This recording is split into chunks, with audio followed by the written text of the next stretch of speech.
नमस्कार प्रेक्षको, हॅलो डॉक्टरमध्ये मी डॉक्टर विनया पितांबर पाटील तुमचं मनपूर्वक स्वागत करते।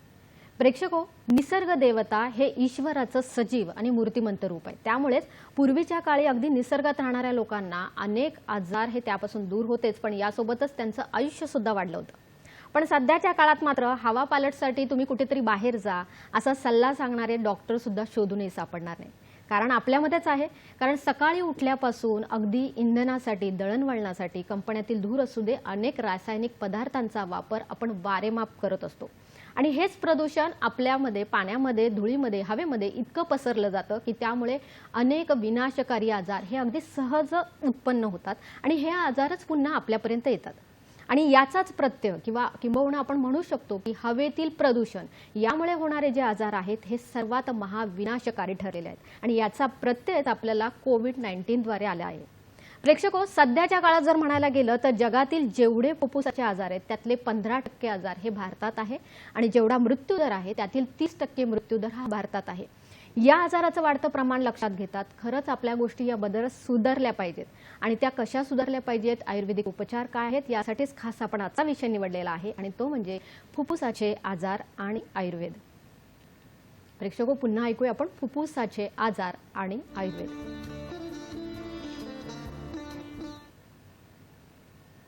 अर्थातच या विषयावर मार्गदर्शन करण्यासाठी आपल्या स्टुडिओमध्ये आज आलेले आहे आपल्या सर्वांचे सुपरिचित व्यक्तिमत्व वैद्य समीर गोविंद जमदग्नी। नमस्कार डॉक्टर। नमस्कार। हॅलो डॉक्टरमध्ये आपलं स्वागत आहे। प्रेक्षको, डॉक्टरांची माहिती आपल्याला माहितीच आहे तरी मी पुन्हा आपल्यासमोर सादर करते। वैद्य समीर गोविंद जमदग्नी हे आयुर्वेदाचार्य, आयुर्विद्या पारंगत आहेत।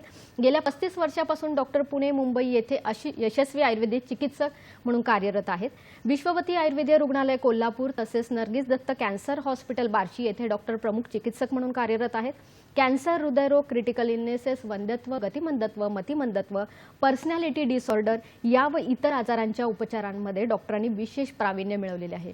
प्रेक्षको, विशेष म्हणजे मराठी आणि हिंदी चित्रपटसृष्टीतील कलाकार, साहित्य, क्रीडा, राजकीय व सामाजिक क्षेत्रातील अनेक नामवंत व्यक्ती डॉक्टरांकडून आयुर्वेदिक उपचार घेत असतात।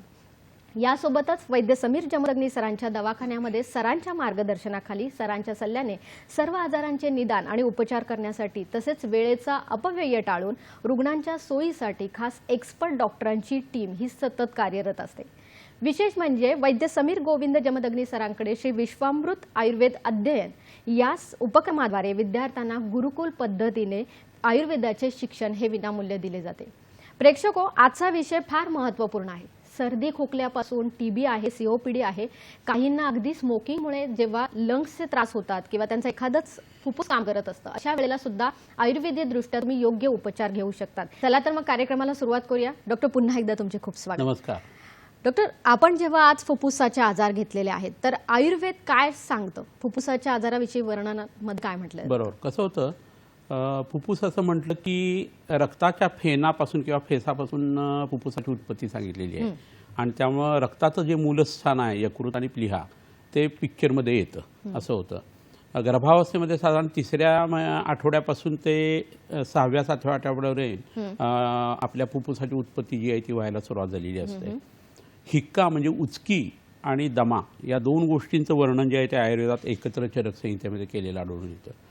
तर हा सगळा भाग आहे ना, त्याच्या व्यतिरिक्त आणखीन एक वेगळा भाग असा आहे की फुफ्फुसाचा कोणताही आजार घडायचा असेल तर त्याच्या आधी पांडुरोग किंवा रक्त कमी होणं, रक्ताल्पता असा जो आजार आयुर्वेदात सांगितलेला आहे तो होऊन जातोच आणि नंतर हे आजार उत्पन्न झालेले असतात। तर ह्याचं कारण काय, तर रसधातू जो आहे शरीरातला तो पहिल्यांदा आमाशयात म्हणजे जठरामध्ये तयार होत असतो।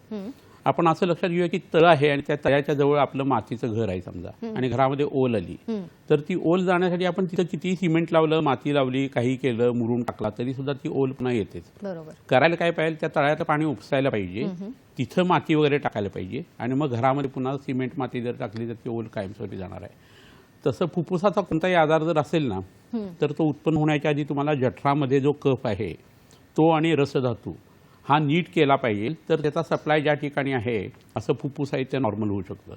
तर ही बेसिक कन्सेप्ट आयुर्वेदाची जर लक्षात घेतली तर मग बऱ्याचशा गोष्टींची उत्तरं जी आहेत ती आपल्याला उत्तम पद्धतीने मिळून जाऊ शकतात। नक्कीच। आता हे फुफ्फुसाचे आजार कोणते असं जर बघायला गेलं तर प्रचंड मोठ्या पद्धतीने त्याचं वर्गीकरण आपल्याला करता येणार आहे। पण तरीसुद्धा आयुर्वेदाच्या आणि आधुनिक शास्त्राच्या हिशोबाने जर आपण बघायला सुरुवात केली तर सिस्टिक फायब्रोसिस नावाचा एक प्रकार आहे. तो कोविड नंतर उत्पन्न होणारे जे फायब्रोसिस आहेत ते, अस्थमासारखा जो त्रास आहे तो, ब्रोंकिएक्टिस म्हणून जो विकार सांगितला जातो तो, न्यूमोनियासारखा आजार आहे, त्याच्यानंतर एम्पिझिमा म्हणून जो आहे तो आजार आहे.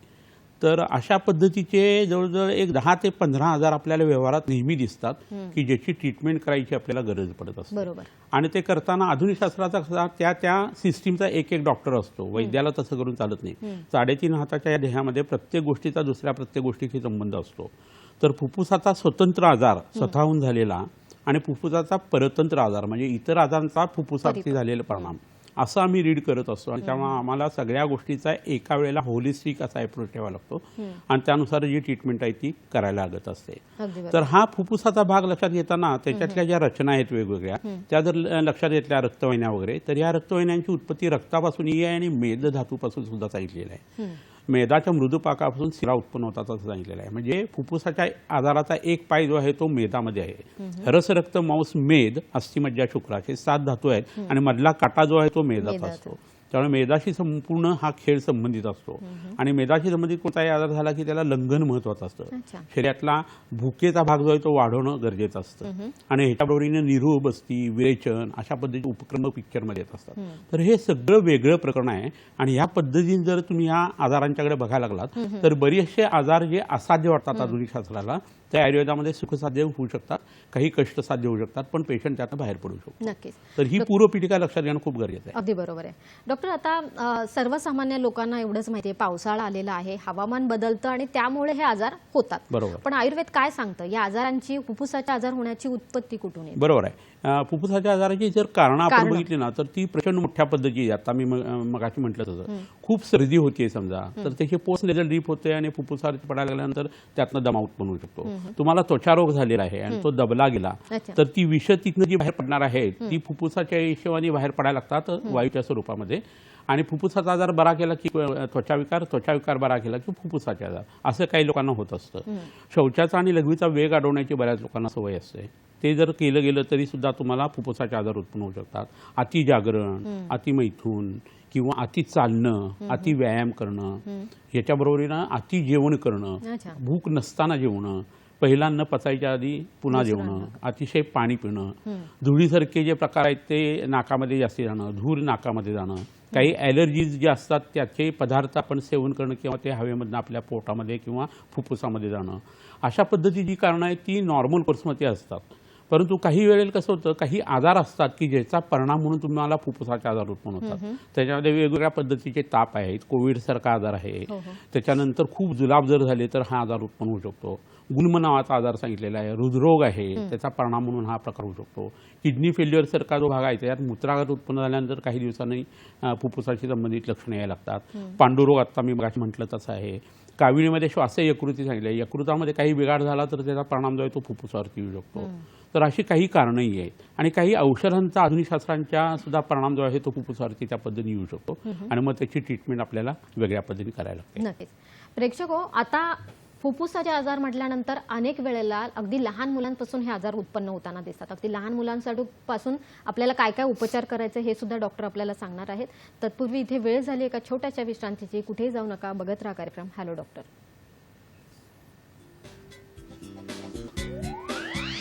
विविध आजारांवरती यशस्वी उपचारांसाठी प्रसिद्ध श्री विश्वामृत आयुर्वेदीय चिकित्सालय. पत्ता Siddhi platinum 1369 Sadashivpeth, off Bajirao road, Natubag Ganpati जवळ, पुणे 411030. शाखा पुणे, मुंबई, कोल्हापूर. दूरध्वनी क्रमांक 8087732333 किंवा 7774918193 अथवा 02024430259. ईमेल आयडी श्रीविश्वामृत@gmail.com. विविध आजारांवरती यशस्वी उपचारांसाठी प्रसिद्ध श्री विश्वामृत आयुर्वेदीय चिकित्सालय. पत्ता Siddhi platinum 1369 Sadashivpeth, off Bajirao road, Natubag Ganpati जवळ, पुणे 411030. शाखा पुणे, मुंबई, कोल्हापूर.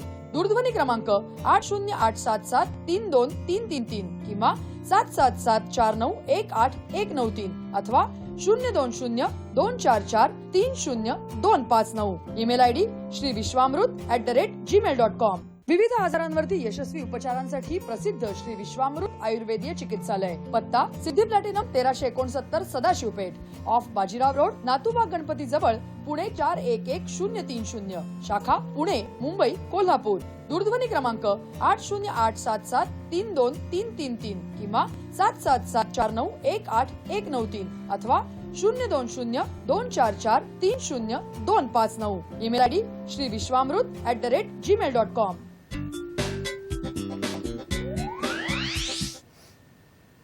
ब्रेक नंतर प्रेक्षको तुमचं पुन्हा एकदा स्वागत. आज आपण चर्चा करतोय फुफ्फुसाचे आजार आणि आयुर्वेद यावर आपल्याला मार्गदर्शन करतायत वैद्य समीर गोविंद जमदग्नी सर.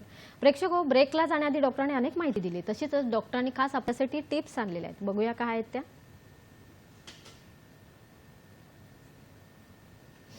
गर्भिणी स्त्रीला मळमळ होऊन उलट्या होत असतील तर लिंबाच्या फळाच्या सुकलेल्या सालीचे चूर्ण 2-2 ग्रॅम सकाळ संध्याकाळ मध किंवा पाण्यासह घ्यावे. याशिवाय मूत्रमार्गाची जळजळ आणि लघवीच्या सर्व रोगांसाठी कंकुळ चूर्ण 5 ग्रॅम आणि पाणी 200 मिली घेऊन 100 मिली काढा उकळून उरवावा. तो गाळून त्यात अस्सल गुळवेल सत्व 2 ग्रॅम आणि चिमूटभर खडीसाखर टाकून दररोज सकाळ संध्याकाळ घ्यावे. हा प्रयोग सलग 14 दिवस करावा.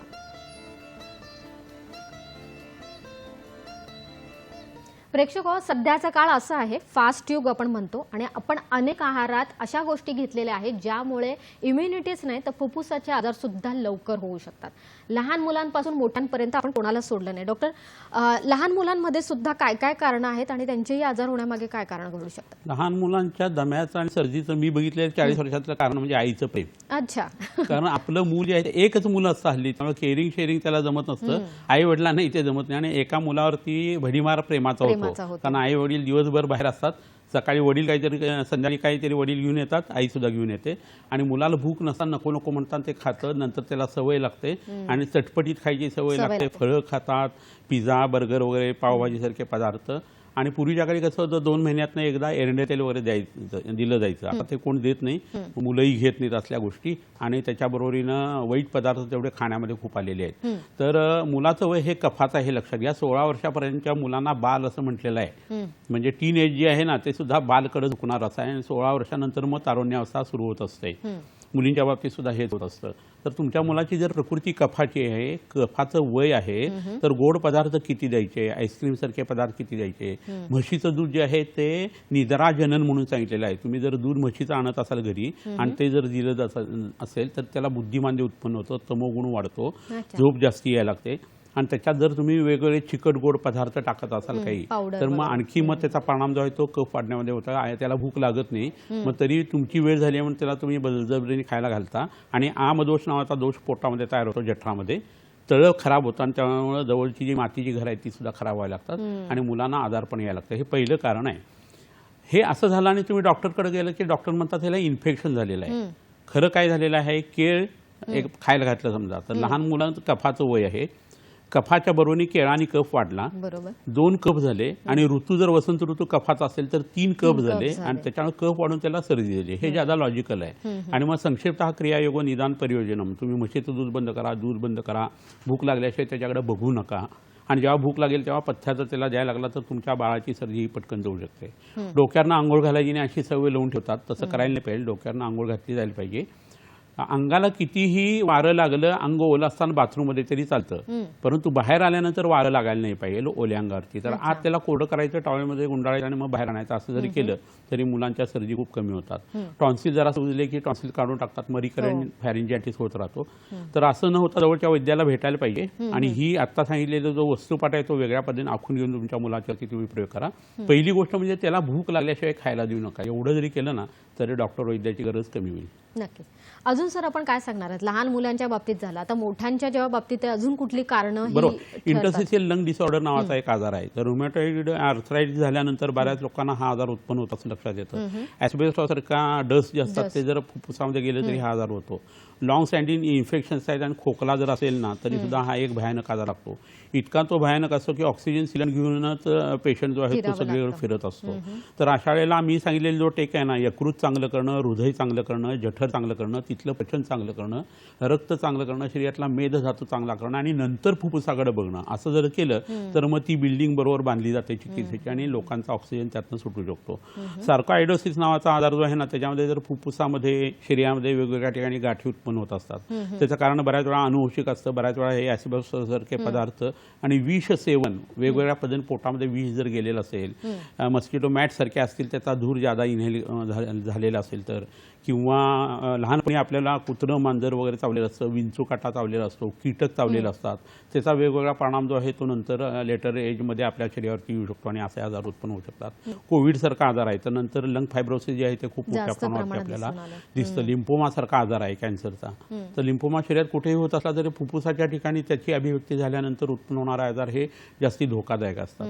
तर मग असं असताना आपण मूळ आजार जो आहे त्याची ट्रीटमेंट प्लस फुफ्फुसाच्या संबंधाने आयुर्वेदातले सांगितलेले जे विचार आहेत ते करणं गरजेचं आहे. आता उदाहरण म्हणून आजार आहे तो शौचाच्या मार्गामध्ये मळ अडकून पडला, पूर्वी उत्पन्न होऊन मळ अडकलेला असेल किंवा वायूचा अवरोध झाला किंवा आत कोणती गाठ उत्पन्न झाली किंवा शौचाला लागले जरी एखादी व्यक्ती जात नसेल, स्थूलपणा असेल, त्या ठिकाणी मूळव्याध उत्पन्न झाली तरी जो वायूचं प्रेशर वरती येतं प्लस मळातलं विषारी पाणी जे खेचलं जातं त्याचा परिणाम जो आहे ना तो फुफ्फुसांच्यावरती येतो, हृदयावरती येतो आणि त्यातून उत्पन्न झालेला आजार असला तरी मॅनिफेस्टेशन ऑफ डिसीज त्यावेळेला फुफ्फुसात असतं, पण सिक्रेट जे आहे ते मोठ्या तळ्यात असतं आणि तिथं ट्रीटमेंट करायला असते. तर ही आयुर्वेदातली जी वेगळी घटना संप्राप्ती लावण्याची पॅथोफिजिओलॉजी जी वेगळी आहे ना ती लक्षात घेऊन या आजारांच्याकडे बघितलं तर बरेचसे आजार असतात त्याच्या रस्ते आणि संप्राप्त्या या वेगळ्या असतात आणि त्या पद्धतीने वैद्य चिकित्सा देतो, ट्रीटमेंट देतो आणि त्या पेशंटला बरं करत असतो. नक्कीच, म्हणजे आजारासाठी वेगळ्या आजारासाठी तुम्ही आलेला असतात आणि त्यावेळेला त्याचं कारण हे वेगळं असू शकतं, हे फक्त आयुर्वेदाचार्यच ओळखू शकतात.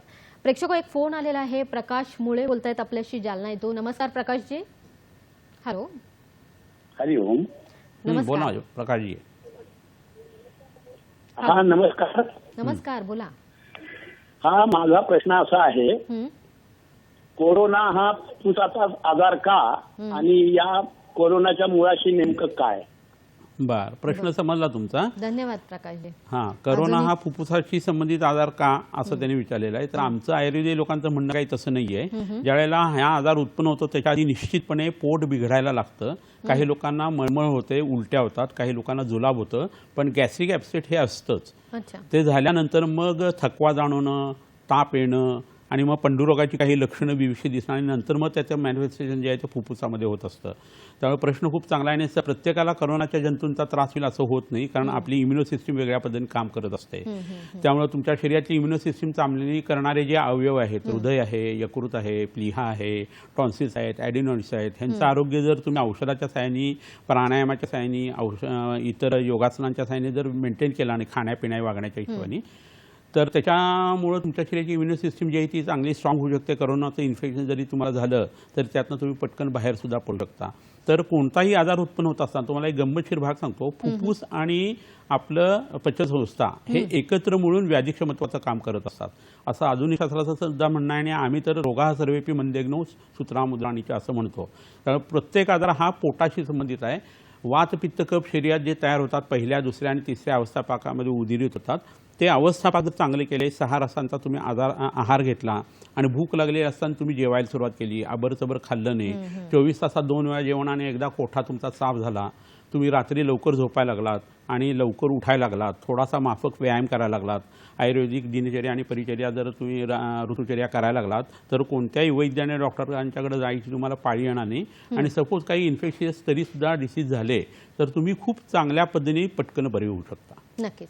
डॉक्टर, आपला देश आहे ज्या देशामध्ये वातावरण किंवा आपण म्हणू शकतो असं आहे की जिथे टीबीचे रोगजंतू, जीवाणू अगदी पटकन वाढतात, तर अशा वेळेला आयुर्वेद काय म्हणतं? कसं आहे, टीबी उत्पन्न होण्याची 4 प्रकारची आयुर्वेदामध्ये कारणं सांगितलेली आहेत. सहज आहे, अतिशय अन्न खाल्ल्या कारणानं उत्पन्न होणाऱ्या, विषमाचनातून उत्पन्न होणार आहे, असे त्याचे 4 वेगवेगळे प्रकार केलेले आहेत. तर ते करत असताना फुफ्फुस हे एक ठिकाण जिथं स्थानवैगुणी किंवा लो व्हायटल टिश्यू मिळतं तिथं त्याचा अटॅक होतो.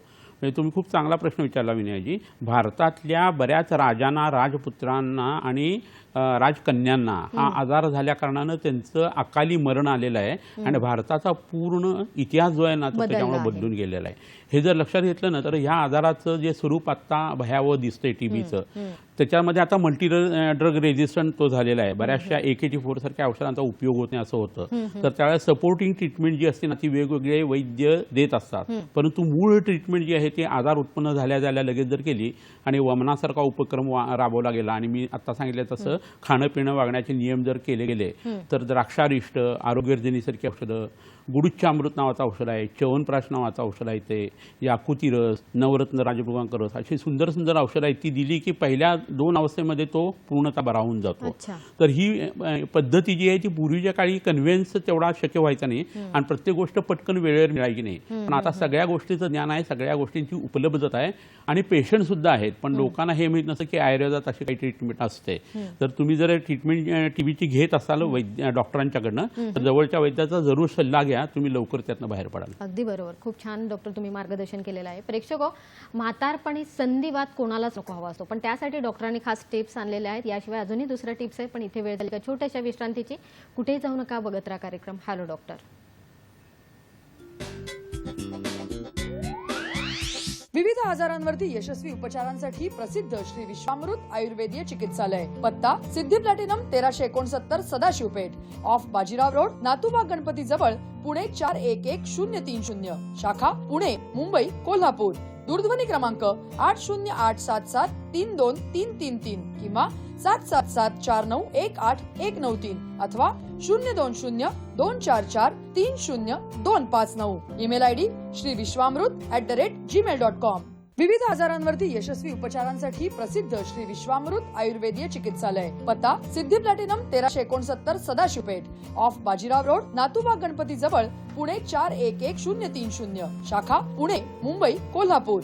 दूरध्वनी क्रमांक 8087732333 किंवा 7774918193 अथवा 02024430259. Email ID श्रीविश्वामृत@gmail.com.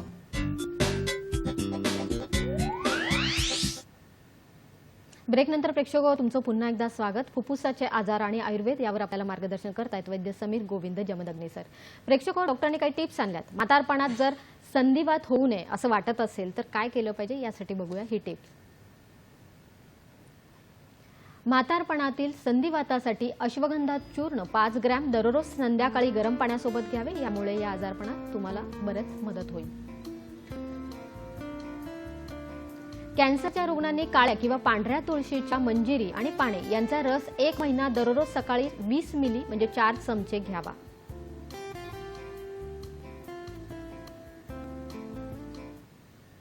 प्रेक्षको, गर्भिणी किंवा गरोदर स्त्रिया असतील तर त्यांनी खास विशेष काळजी घेण्याची गरज असते डॉक्टर. त्यांना फुफ्फुसाचे आजार होणं हे सुद्धाच महागात पडतं. तर काय सांगणार त्यावेळेला कसे उपचार? कसं होतं,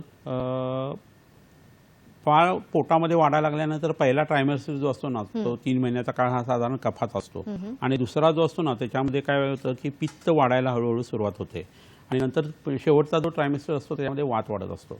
तर कफपित्तात्मक असे आजार जे आहेत ते त्या स्त्रीला त्यावेळेला जास्ती होत असतात. एस्पेशली 6व्या महिन्यामध्ये प्रेशर गर्भावरतीचं जे आहे ते जास्त येतो. गर्भिणी पीडितान दोषांत तस्मिन् हृदयमाशिताः कंडुविदाहम कुर्वन्ति गर्भिण्याः किंसानिच, असा एक श्लोकचं वाग्भटाचार्यांनी सांगून ठेवलेलं आहे.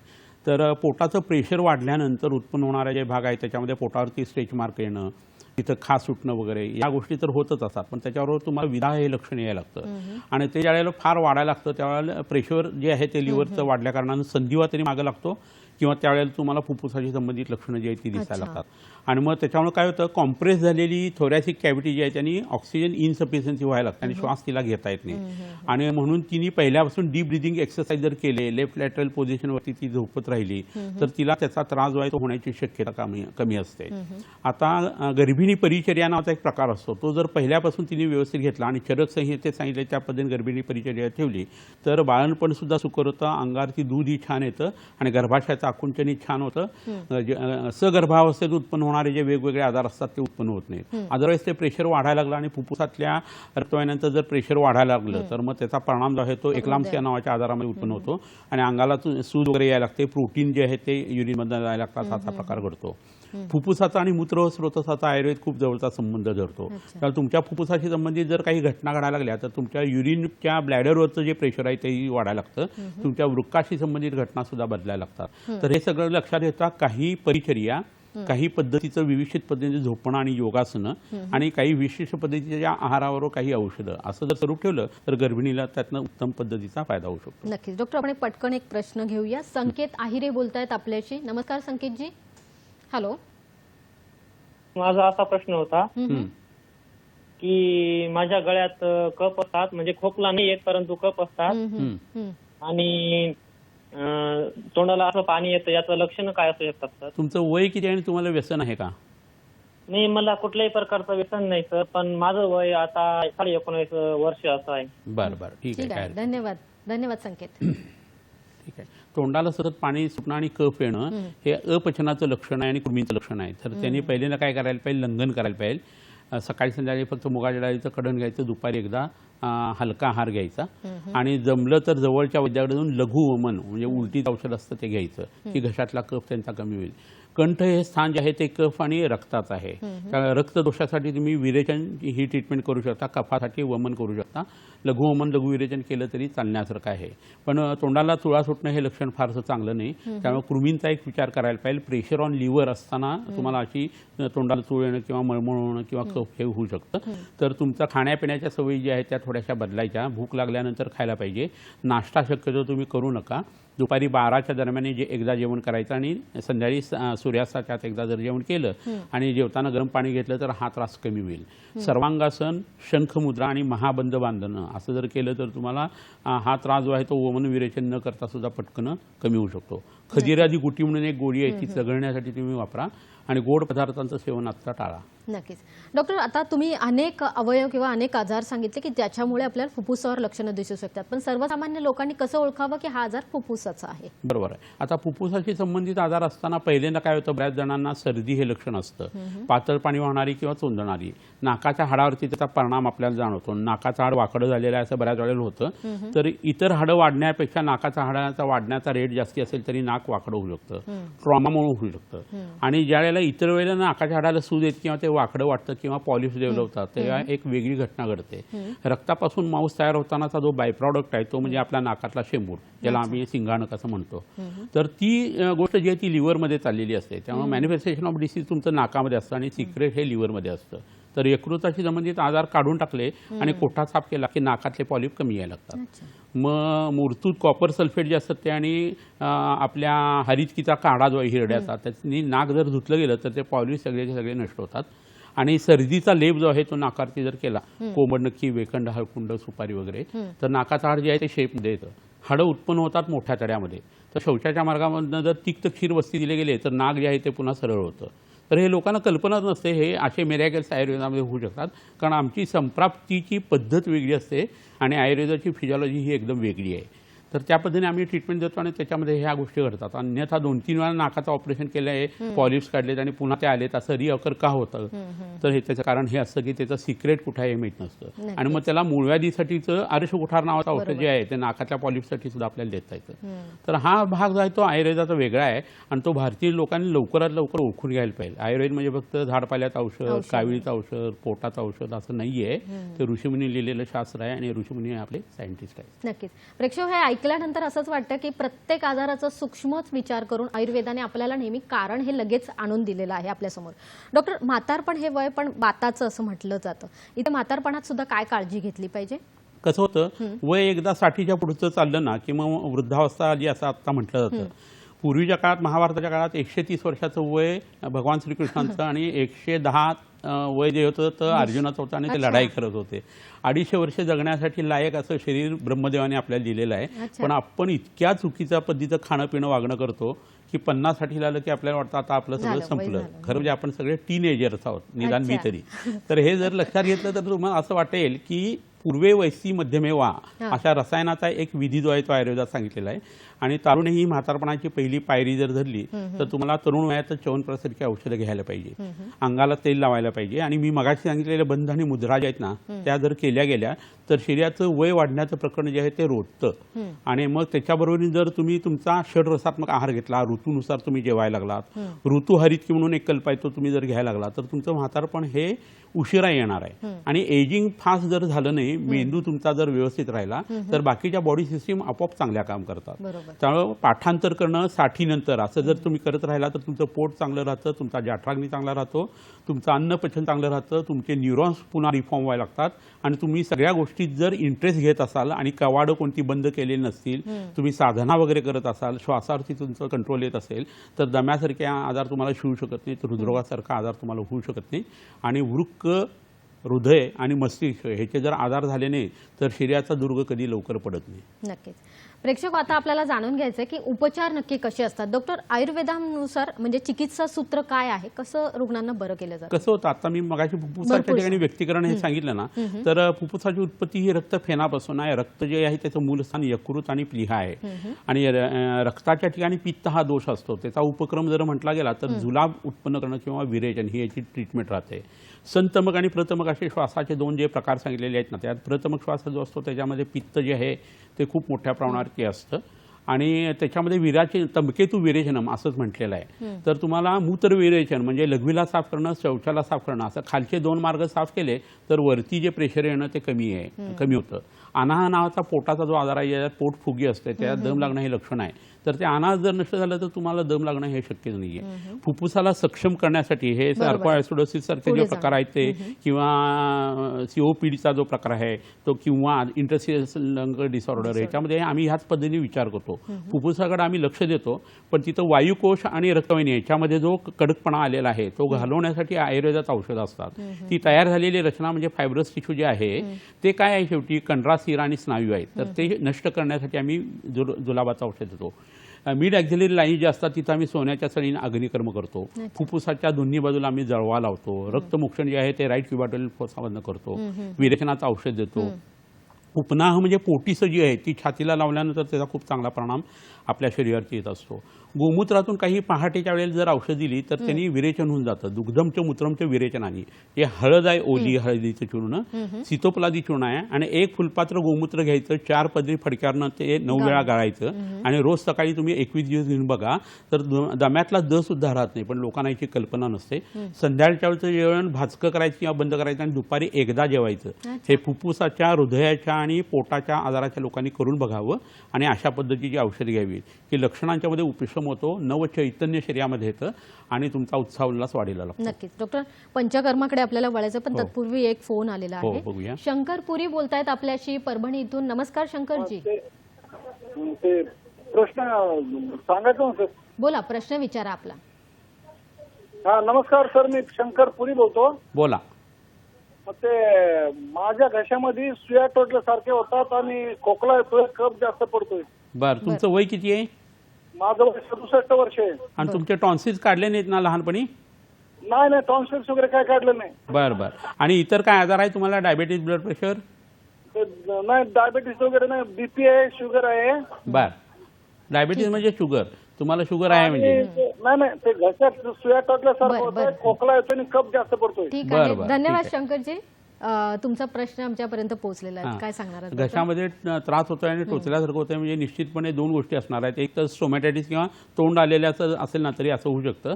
मधुमेह नाही म्हणतात, आहे म्हणतात, आहे असं समजून चालू, नाही नसला तरी चालेल.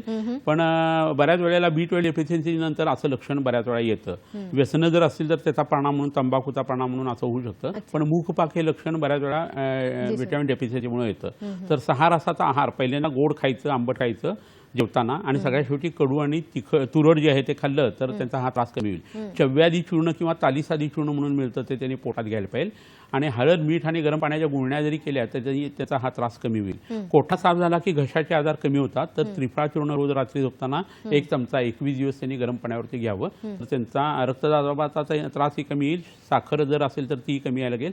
आणि घशात टोचणं हा प्रकार जो आहे तो कमी होईल. गाईचं तूप आहे ते नाकामध्ये जर टाकलं तर पित्त आणि वाताचं शम म्हणून घशात टोचणं त्याचं कमी होऊ शकतं. नक्कीच. डॉक्टर, आता तुम्ही काही औषधी वनस्पती आलेल्या आहेत त्या आम्हाला सांगणार का की त्यांचा हो. उपयोग हा कसा आपण खुबीने करू शकतो? चालेल. कारण त्यामुळे आपल्याला फुफ्फुसाच्या आजारांपासून सुद्धा आपल्याला बरं होता येईल. बरोबर. आता इथं ही जी वनस्पती आहे ही रुई किंवा अर्क किंवा मांदार ज्याला म्हणतात ती वनस्पती आहे. हिच्या मुळामध्ये गणपती असतो, गणपती सारखं मूळ असतं. तर ह्याची फुलं जी असतात ती आणि हळद जी असते ती एकत्र परतायची. वाळूच्या पात्रात जर परतली गेली वाळू बरोबर तर ते खूप जास्ती चांगलं आहे. आणि नंतर ती मधाबरोबर जर चघळली गेली तर स्टेटस ब्रॉन्कायटिस जो असतो ना, म्हणजे अटॅक आलेला असताना स्टेटस ॲस्थमॅटिकस जो असतो त्याच्यामध्ये ब्रॉन्कोडायलेटिंग ॲक्शन होते, कफ निघायला लागतो आणि तत्क्षणी त्या व्यक्तीला बरं वाटायला लागतं. हे तीक्ष्ण औषध आहे, वैद्याच्या सल्ल्याने करावं, पण ह्याचा अप्रतिम फायदा होतो. तर हे एक प्रकरण असं आहे. दुसरी एक वनस्पती इथं आहे ती अडुळसा नावाची वनस्पती आहे, वासा. तर हिच्या पानामध्ये वासोसिन नावाचं एक द्रव्य असतं आणि त्याचा वाजळ डायलेटिंग असा ॲक्शन आहे आणि फुफ्फुसामध्ये ऑक्सिजन कॅरिंग कपॅसिटी त्यामुळे आपोआप वाढते. तर याच्या पानांचं चूर्ण असू दे किंवा नुसतं पान असू दे, त्याचा तुकडा विड्याच्या पानावरती रोज सकाळी आणि संध्याकाळी घेतला तर तुमच्या शरीरामध्ये दम लागण्याची प्रवृत्ती असते असे कमी येते. संध्याकाळचं जेवण बंद करणं आणि कफकारक पदार्थ बंद ठेवलं तर ह्याचा चांगला उपयोग होतो.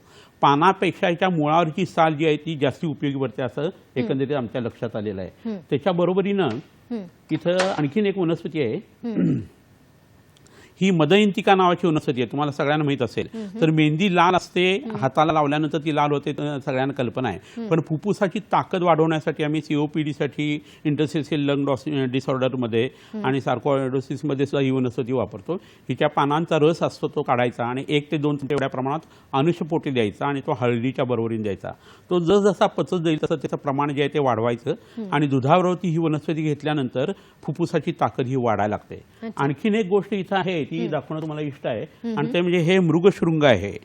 तर हे प्रकरण काय आहे, तर हे सांबर शिंगाचं शिंग असतं ना तसं ही गोष्ट आहे आणि ही उगाळून त्याचं गंध काढायचं आणि ते पोटामध्ये घ्यायचं आणि विविध अंतर चालायचं आणि रोज चालण्याचं प्रमाण थोडं थोडं वाढवायचं. तर आपल्या फुफ्फुसाची ताकद वाढते, हृदयाची ताकद वाढते, हृदयाच्या रक्तवाहिन्या ज्या असतात त्या सबल होतात आणि त्याचे ब्लॉक निघायला लागतात आणि व्हॅल्युलर काही दिसत असेल वॉलमध्ये तर तोही कमी येण्यासाठी याचा उपयोग होतो. ह्याच्यावरून एरंडबाक नावाचं औषध द्यायचं. तर याचा परिणाम म्हणून त्या व्यक्तीला जबरदस्त पद्धतीने ऑक्सिजन कॅरिंग कॅपॅसिटी वाढते, इजॅक्युलेशन फॅक्टर जो आहे तो हृदयाचा वाढतो आणि हृदरोग आणि फुफ्फुसाचा आजार जेव्हा एकत्र असेल, एस्पेशली कंजेनायटली अनॉमली जेव्हा असतात ना, VSD, ASD वगैरे, त्यावेळेस हे प्रकरण खूप उपयोगी पडतं. आणि याच्यासाठी आपण याचा वापर करत असताना जर मधुमेह असेल तर हे वापरायच्या ऐवजी प्लक्ष नावाची वनस्पती आहे. आयुर्वेदात पंचवल्कल किंवा पंचक्षरी वृक्ष सांगितलेले आहेत, वट, उदुंबर, अश्वत्थ, प्लक्ष आणि पारिश. त्यातलं प्लक्ष म्हणजे पायरी नावाची वनस्पती आहे आणि ती भरपूर मिळते भारतवर्षामध्ये. महाराष्ट्रात तर नको इतकी मिळते. तिलाही पारंब्या येत असतात. तिचं खोड उगाळून जर तुम्ही पोटात घेतलं तर शुगर लेवल तुमच्या कंट्रोल यायला लागतात, HbA1c नॉर्मल यायला लागतं आणि नवीन हृदयाच्या रक्तवाहिन्या तयार व्हायला लागतात. जे ब्लॉकेज आहे ते कमी होण्याच्या हिशोबाने शरीर प्रयत्न करायला लागतं. तर हे वापरून बघण्यासारखी ही औषधं आहेत की ज्याचा वापर प्रत्येक वैद्य करत असतो पण लोकांना त्याची कल्पना नसते. नक्कीच. प्रेक्षको, ही उहापोहा ऐकल्यानंतर एवढंच कळतं की आयुर्वेदात प्रत्येक टप्प्यावर हे योग्य औषध असतं. फक्त आपल्याला गरज आहे ते जनजागृतीची आणि विश्वास ठेवण्याची. जेव्हा याचा तुम्ही खुबीने वापर करणार आयुर्वेदाचार्यांकडून तर नक्कीच तुम्हाला आजारातही सुद्धा आपण म्हणू शकतो प्रगती मिळेल, यातून तुम्ही बरे होऊ शकतात. प्रेक्षको, इथे वेळ झाली का छोट्याशा विश्रांतीची, कुठे जाऊ नका, बघत राहा कार्यक्रम हॅलो डॉक्टर.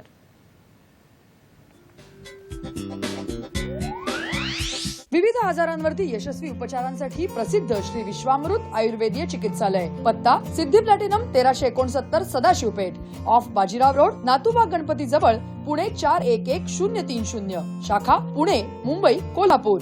दूरध्वनी क्रमांक 8087732333 किंवा 7774918193 अथवा 02024430259. Email ID श्रीविश्वामृत@gmail.com. विविध आजारांवरती यशस्वी उपचारांसाठी प्रसिद्ध श्री विश्वामृत आयुर्वेदीय चिकित्सालय. पत्ता Siddhi platinum 1369 Sadashivpeth, off Bajirao road, Natubag Ganpati जवळ, पुणे 411030. शाखा पुणे, मुंबई, कोल्हापूर. दूरध्वनी क्रमांक 8087732333 किंवा 7774918193 अथवा 02024430259. Email ID श्रीविश्वामृत@gmail.com. ब्रेकनंतर प्रेक्षको तुमचं पुन्हा एकदा स्वागत. वैद्य समीर गोविंद जमदग्नी सर आपल्यासोबत आहेत. फुफ्फुसाचे आजार आणि आयुर्वेद यावर डॉक्टर आपल्याला छान मार्गदर्शन करतात. प्रेक्षको, वातावरण बदललेलं आहे. सर्दी, खोकला, ताप हे सुरू व्हायला झालेलं आहे आणि या वेळेलाच तुम्ही अँटीबायोटिक्स घेतात, अनेक गोळ्या घेतल्या जातात, कफ सिरप घेतले जातात. पण असं करू नये, कारण यामुळे तुमची प्रतिकारशक्ती सुद्धा कमी होते. डॉक्टर, आयुर्वेदामध्ये तुम्ही काय सांगणार आहेत घरगुती उपाय की जेणेकरून हे आजार होणारच नाही, तिथल्या तिथे बरे होतील? बरोबर. कोणताही आजार झाला ना तर प्राणी काय करतो हे माणसांनी जरा बघायला पाहिजे. तर प्राणी विश्रांती घेतो आणि खात नाही किती अगदी दिलं बरोबर. तरी. आणि आपण तोंडात चव कडू असते, ताप आलेला असतो, नाक वाहत असतं, शिंका येत असतात, तरी सुद्धा माणसं खात बसतात आणि मग नंतर औषधं घेत बसतात. तर अँटीबायोटिक दिलं किंवा कोणतंही आयुर्वेदात औषध दिले किंवा होमिओपॅथिक औषध दिलंय आणि तुम्ही सगळं खाताय म्हणजे तुम्हाला लायसन्स मिळालं असं काही नसतं. नक्कीच. पहिली गोष्ट म्हणजे आजारी पडल्यानंतर पहिलं काय करायचं आहे तर लंघन. लंघन, खाणं जे आहे ते कमी करायचं. पाणी कमी पिणं हे सर्दीसाठी औषध आहे. अच्छा. अत्यंबू पानामुळे सर्दी होते, तर तुम्ही पाणी कमी प्या. 2 वेळा मुगाच्या डाळीचं कडण घ्या. अशा वेळेला चहा हे औषध असं आलं घातलेला आणि वेलदोडा घातलेला चहा तुम्ही घेऊ शकता. आणि मग त्रिभुवन कीर्तीसारखी गोळी, सीतोपलादी चूर्णासकट चूर्ण हे जेवणांतर घ्यायचं आणि पूर्ण विश्रांती घ्यायची. शारीर मानस विश्रांती, बोटांना विश्रांती द्यायची, म्हणजे मोबाईल वापरायचा नाही आणि डोळ्याला त्यामुळे आपोआप विश्रांती मिळते. पडून राहायचं. तर तुमची सर्दी आहे ती 3 ते 4 दिवसात आपोआप कमी होते. तुम्ही म्हणत असाल आम्हाला कामाला जायचं, आम्ही पटकन ते बरं करतो, अँटीबायोटिक घेतो, औषध घेऊन थांबवतो, तर तुम्ही भले ते थांबवाल. आत्ता तुम्ही कामाला जाल, तुमची करिअर करत असाल, तुमचे पैसे तुम्ही वाचवाल, पण अशी सर्दी साचून साचून शरीरात कफ वाढून वाढून रसधातू बिघडून तुमचं हृदय बिघडून 40व्या वर्षी किंवा 45व्या वर्षी तुम्हाला हार्टचे प्रॉब्लेम येतील. त्याचं काय करायचं? मग त्याला मोठ्या हॉस्पिटलमध्ये महिनोन तुम्हाला ॲडमिट व्हायला लागतं आणि सगळंच्या सगळं परत निघत असतं. तर तब्येतीला जपायला पाहिजे आणि त्याच्या भोवतीने तुमची करिअर जी आहे ती पाहिजे. खाणं पिणं वागणं त्या पद्धतीने पाहिजे. तर पहिल्यांदा लग्न करायचं, उपवास करायचा आणि मी सांगितलेली औषध घ्या. छातीपोट पाठ शेकून घ्या. एवढं जरी केलं आणि कपाळपट्टीवरती घाम आला ना तरी तुमचा त्रास जो आहे तो कमी होतो. उष्णता शरीरात वाढल्यानंतर बरीचशी बॅक्टेरियल आणि व्हायरल इन्फेक्शन कमी होतात. फंगससाठी थोडे वेगळे प्रयत्न करायला लागतात. पण जवळच्या वैद्याकडनं जाऊन सर्दीचं औषध तुम्ही घरी आणून ठेवा आणि ते घेत चला. आणि एकाला सर्दी झाली की बाकीच्यांनी घेतलं तर तुम्ही आजारी पडणार नाही. नक्कीच.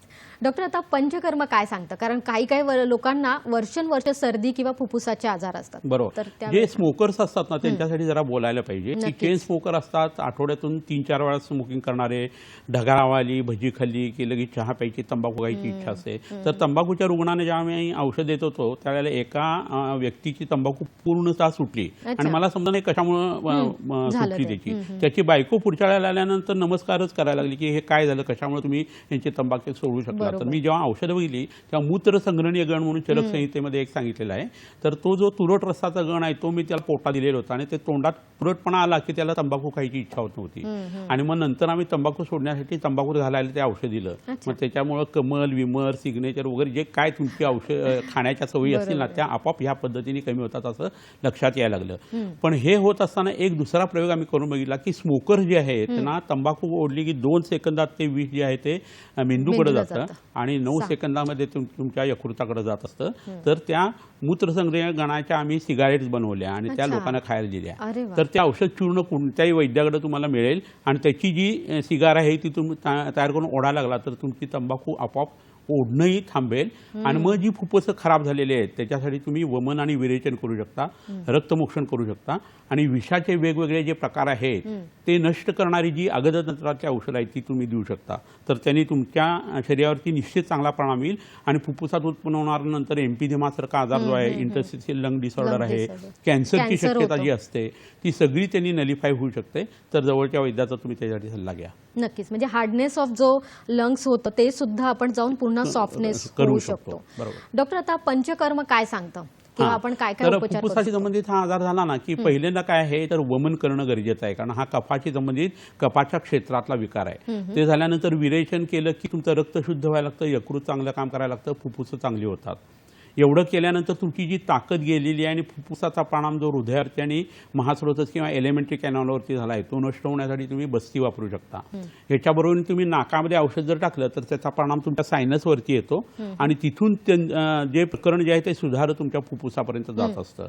तर नस्याचा प्रचंड चांगला उपयोग होतो. प्राण व स्रोतसावरती काम करणारी ही प्रक्रिया आहे आणि आपलं शिर आपलं मूळ आहे आणि तिथं प्राण जो आहे तो राहत असतो. प्राण आणि आपानाचा संबंध आहे. प्राण आणि आपानाला आत्मलक्षण असं म्हटलेलं आहे. तर आपान म्हणजे कोठा साफ होण्याची जी प्रक्रिया असलेली आहे, ज्या सगळ्या गोष्टी आणि रचना आहेत त्याही त्यांनी सुधारायला लागतात नस्याच्या हिशोबाने. तर ही कर्म करणं गरजेचं आहे. याच्यावर विद्ध कर्म करणं, अग्निकर्म करणं, उपनाव म्हणजे छातीला पोटीसं बांधणं, छाती पाठीला तेल लावून नंतर त्या ठिकाणी शेक करणं, हे जर केलं गेलं तर त्याचा परिणाम फुफ्फुसावरती निश्चितपणे चांगला येत असतो. ही कर्म आणि उपकर्म करत असताना पोटात च्यवनप्रासारखी औषधं देणं, संध्याकाळचं जेवण ते बंद ठेवणं, जे खाणं आहे ते कफगन असेल, कफ कमी करणार असेल असं घेणं, आणि त्याच्यावरती माफक प्रकारचा व्यायाम जो आहे त्याच्यामध्ये अनुलोम विलोम आहे, कपालभाती आहे, तर ह्याचा वैद्याच्याकडे जाऊन सल्ला घेऊन तुम्ही ते करू शकता. पण शंख मुद्रा जी आहे ती बांधायला पाहिजे, शांभवी मुद्रा जी सांगितली ती करायला पाहिजे, त्याच्यानंतर सर्वांगासन करायला पाहिजे, ज्याला विपरीत करणे म्हणतो ते, महाबंद करायला पाहिजे. तर फुफ्फुसाची ताकद ही अप्रतिम वाढते, हृदय सक्षम होतं आपलं, आणि त्याचा एकंदरीत परिणाम आपल्या संपूर्ण शरीरावरती येत असतो. इम्युनो सिस्टीम जी आहे ती चांगली काम करायला लागते. फुफ्फुसाशी संबंधित आजार तर ह्यानी कमी होतातच, परंतु श्वासाच्या संबंधाने असलेले इतर जे आजार आहेत, उत्पन्न होणारी जी कॉम्प्लिकेशन्स, ती सुद्धा ह्यानी कमीत कमी होतात असं लक्षात येतं. नक्कीच. डॉक्टर, आता जेव्हा तुम्ही सांगितलं योगा करायचं आहे, पथ्य सांगितले आहेत, आपलं काय गोष्टी ज्या आहेत या सोडल्या पाहिजेत आपण पथ्य पाळताना? पहिली गोष्ट म्हणजे गोड पदार्थ, चिकट पदार्थ जे आहेत ना, म्हणजे फळं जी आहेत ती काही दिवस बंद ठेवायची, अच्छा. आणि एकदा बरं झाल्यानंतर तुम्ही दुपारच्या वेळेस फळं खाऊ शकता. जेवणाशी त्याचा संबंध ठेवायचा नाही, नाहीतर कफ आणखी वाढण्याची शक्यता असते. संध्याकाळी फळं खायची नाही, संध्याकाळी 7 नंतर काही खायचं नाही. पाण्याचं प्रमाण कमी ठेवायचं, पाणी गरम प्यायचं. गव्हाचा फुलका, ज्वारी भाकरी, मुगाचं कढण, एखादी फळभाजी, त्याच्यानंतर तुम्ही जिवंतीची भाजी असते ती घेऊ शकता, गुळवेलीची भाजी घेऊ शकता. त्याच्यानंतर पावसाचं पाणी जे आहे ते साठवून तुम्ही ते वापरू शकता. मध जेवणामध्ये ठेवू शकता. भूक लागली तर साळी ज्याला आहे तुम्ही खाऊ शकता. तर तुमचं पोट हलकं राहतं, तुमच्या शरीरात ऊर्जासुद्धा चांगली राहते, आणि तुमच्या फुफ्फुसामध्ये कफ जास्ती बनत नाही, आणि त्याचा त्रास तुमच्या फुफ्फुसालाही होत नाही, आणि त्यामुळे श्वसनालाही त्रास कमी होतो. नक्की. डॉक्टर, एक थोडीशी आपली लंग्स कॅपॅसिटी वाढली पाहिजे, कारण सध्याच्या काळात हे योगा केला जात नाही, लोकांचं चालणं नाहीये, त्या पद्धतीचा आहार नाहीये. तर ही लंग्स कॅपॅसिटी वाढण्यासाठी आपण काय सांगणार आहात? लंग कॅपॅसिटी वाढण्यासाठी एक तर प्राणायाम करायला पाहिजे, हा सगळ्यात महत्त्वाचा भाग आहे. बंद मी सांगितलेलं करायला पाहिजे. शृंग भस्म आहे, सहस्रपुटी अभ्रक भस्म आहे, किंवा श्वासकाश चिंतामणी सारखं औषध आहे, किंवा मुक्ताद्य चूर्ण म्हणून चरक संहितेत सांगितलेलं आहे ते आहे. रिंगणीचा काढा पोटामध्ये घेणं, आपली पांढरी वांगी जी असतात कृष्णाकाठची, ती जर पोटामध्ये घेतली तर तुमच्या लंगची कॅपॅसिटी खूप वाढते. आणि लंगची कॅपॅसिटी वाढवणं म्हणजे काय, तुमचा उदान वायू जो आहे तो चांगला करणं. तर वर्ण चांगलं करणाऱ्या एक वर्णगण म्हणून सांगितलेला आहे, तो पोटामध्ये घेणं, त्याचा छातीला, गळ्याला आणि बेंबीला लेप करणं. असं जर केलं तर तुमची लंग कॅपॅसिटी वाढते. कथ्थाइडिलिस म्हणून एक वनस्पती आहे, आणि ती वनस्पती जर पोटामध्ये घेतली तर लंगची कॅपॅसिटी खूप चांगली वाढते. इफिड्रा व्हल्गॅरिस नावाची वनस्पती आहे, त्याच्यामध्ये इफिडिन असतं, ते एक प्रकारचा गवतासारखा भाग आहे, तो तुम्ही पोटात घेतला तरी तुमच्या फुफ्फुसाची कॅपॅसिटी ही वाढत असते. फुफ्फुसाची कॅपॅसिटी ही हृदयावरती अवलंबून आहे. हृदय आणि फुफ्फुस चांगलं होणं हे तुमच्या जठराग्नीवरती किंवा लहान आतड्यावरती अवलंबून आहे. तर पोटाचा ख्याल तुम्ही जर व्यवस्थित ठेवला तर हृदय आणि फुफ्फुस आपोआप चांगलं काम करायला लागतं. नक्कीच. डॉक्टर, आता असं आहे की काही काही जणांना जन्मजातच थोडासा त्रास असू शकतो, लंग्समध्ये डिसऑर्डर असू शकतात, किंवा काहींना त्यांच्या आजारामुळे एखादंच लंग्स काम करत असतं. तर अशामध्ये आयुर्वेदाने तिथे फायदा येऊ शकतो का? त्यांचं आयुर्मान हे तसंच राहू शकतं? बरोबर आहे. कसं आहे, दोष दुष्य समूर्छना जनित व्याधी, ती समूर्छना काढणं हे करायला पाहिजे. समूर्छना आली की हायपर किंवा हायपो काम व्हायला लागतं. तर इथं संज्ञास्थापन गणातली औषधं जी असतात ती उपयोगी पडतात. सुरतीसागर रसासारखं औषध जे आहे ते सारस्वत अरिष्टाबरोबर दिल्यानंतर ते फुफ्फुस जे आहे ते काम करण्याची शक्यता उत्पन्न होते. त्याच्यात नवजीवन येण्यासाठी त्याचा ब्लड सप्लाय चांगला करणं, नर्व सप्लाय चांगला करणं, ह्याच्यासाठी पाठीच्यावरती लेप द्यायला पाहिजेत. नाकामध्ये काही विशिष्ट पद्धतीची नस्य वापरायला पाहिजेत. बकरीचं, कोंबड्याचं वगैरे जे लंग असतं त्याच्यापासून तयार केलेली तुपं आहे ती पोटात घ्यायला पाहिजे, त्याची बस्ती करायला पाहिजे. तर लंगचा जो भाग काम करत नाहीये तो सुद्धा पिक्चरमध्ये येतो, आणि हळूहळू तो काम करून त्याची लंग कॅपॅसिटी जी आहे ती वाढू शकते. तर हे प्रयोग झालेले आहेत, त्याच्या या पद्धतीने यश सुद्धा येत असतं, लोकांना त्याची कल्पना नसते. तर ह्या पद्धतीने त्याचं काम होऊ शकतं. नक्कीच. प्रेक्षको, असं म्हटलं जातं की आपला जन्म झाल्यानंतर आपण सर्वात प्रथम घेतो तो श्वास, आणि तो श्वास अगदी तेव्हापासून सुरू होतो, तर आपण म्हणू शकतो की आपल्या आयुष्याच्या शेवटपर्यंत तो श्वास राहिलेला असतो. पण या श्वास चांगला राहण्यासाठी, आपलं आरोग्य चांगलं राहण्यासाठी आपण काय केलं पाहिजे? तर आयुर्वेदाची कास धरली पाहिजे. डॉक्टरांनी इतके छान आपल्याला मार्गदर्शन केलं, आणि त्या मार्गदर्शनाद्वारे तुम्हाला कळू शकतं की फुफ्फुसाचे कुठलेही आजार हे बरे होऊ शकतात. फक्त योग्य आयुर्वेदाचार्यांकडे जाण्याची गरज आहे. डॉक्टर, तुम्ही इथे आलात आणि आम्हाला छान मार्गदर्शन केलं, त्याबद्दल आमच्या हॅलो डॉक्टरतर्फे, दूरदर्शनतर्फे आणि आमच्या सर्व प्रेक्षकांतर्फे मी आपले आभार मानते. नमस्कार. धन्यवाद.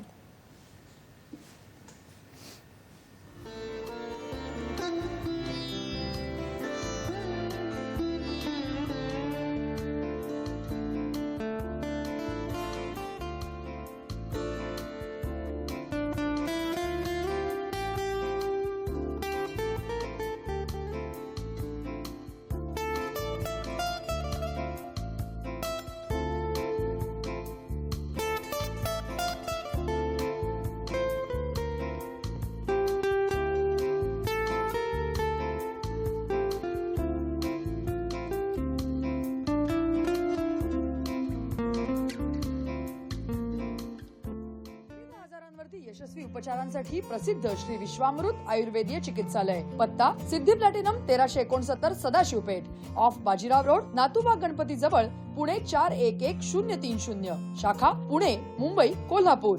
दूरध्वनी क्रमांक 8087732333 किंवा 7774918193 अथवा 02024430259. Email ID श्रीविश्वामृत@gmail.com.